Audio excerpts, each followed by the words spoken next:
Landed your dream job yet? Kyle Puttkammer has. Dressed as a superhero and making sure good triumphs over evil. It's a living.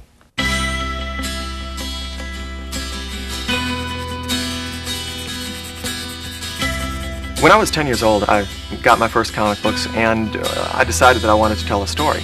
Well, in order to tell a story, I had to go ahead and start learning how to draw, and started using the comics as references in order to go ahead and tell my story, which was slightly different.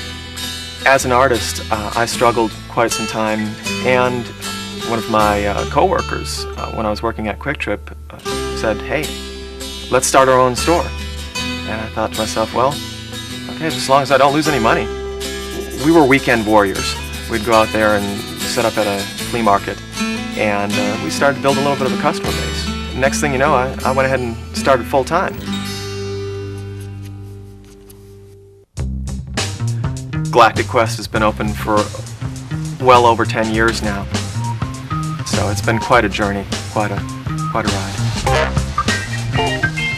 Well, we've got the new comic books for the week in the back. We're taking them up to the Buford store because all the customers will be waiting there. My role is to run and manage the Buford store. It keeps me quite busy. We do bring our kids to work with us, and so I'm a full-time mom and I am a businesswoman at the same time.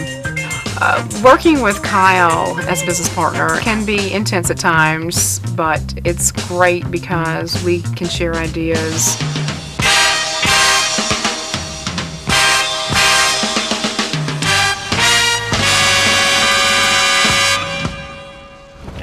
After 9/11, people really wanted to identify with what heroes are, and comic books are just, of course, full of heroes. It's a perfect way to tell a great story about good and evil.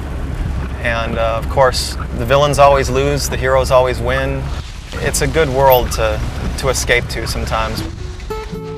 There's a big 80s boom going on. Spider-Man's real big this year. Christmas is every Wednesday at the store because you get all your new product in. You get to see the fun new toys and so forth. And although there is quite a process to getting the comic books for the customers pulled aside so that they don't miss anything. It's about 80 miles round trip for me to come and get my comic books from Kyle. And I do it about once a week on the average. And I do it because they know their product. They're gonna have things for me that I know I'm interested in. It's escapism. But I think it's good and for the most part, healthy escapism.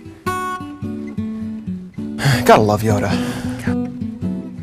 Well, Kyle has been known to put on a Jedi outfit occasionally. I would think that's weird, except I kind of do the same thing occasionally, so I don't know. To me, he seems like a normal guy, but I'm not sure everybody would agree with that.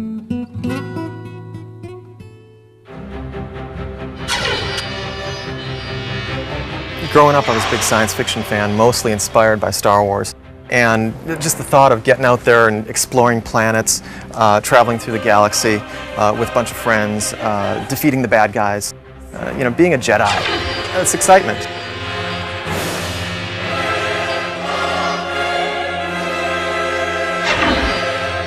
Kyle is a big kid. I call him my third child. He doesn't want to be in an industry where he has to be an adult and wear a suit and tie every day. He wants to be a superhero. In my experience, comic book store owners generally are not artists. Maybe a few of them are. I've never known any.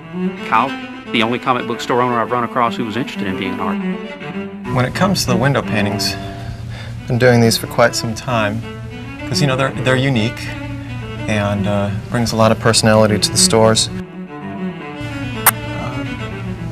You put the word hamburger up on a sign and people don't get as hungry as if they see an actual picture of a hamburger.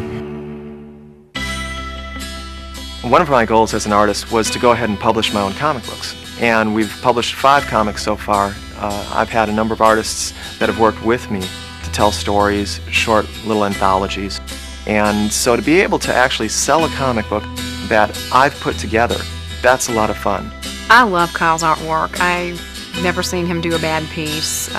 He is a hard critic on himself. He's really tough on himself. But I think he's got a great talent. You can tell any story in a comic book, and there's an opportunity, even as an independent publisher, you can get it out there and get it to the general public. Next thing you know, you got a hit on your hands. For example, Teenage Mutant Ninja Turtles.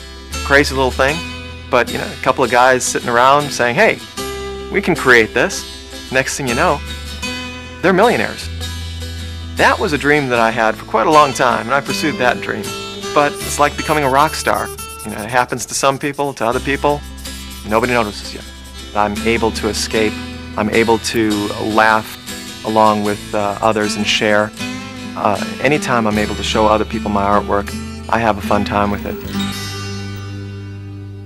Visit Kyle Puttkammer online at galacticquest.com.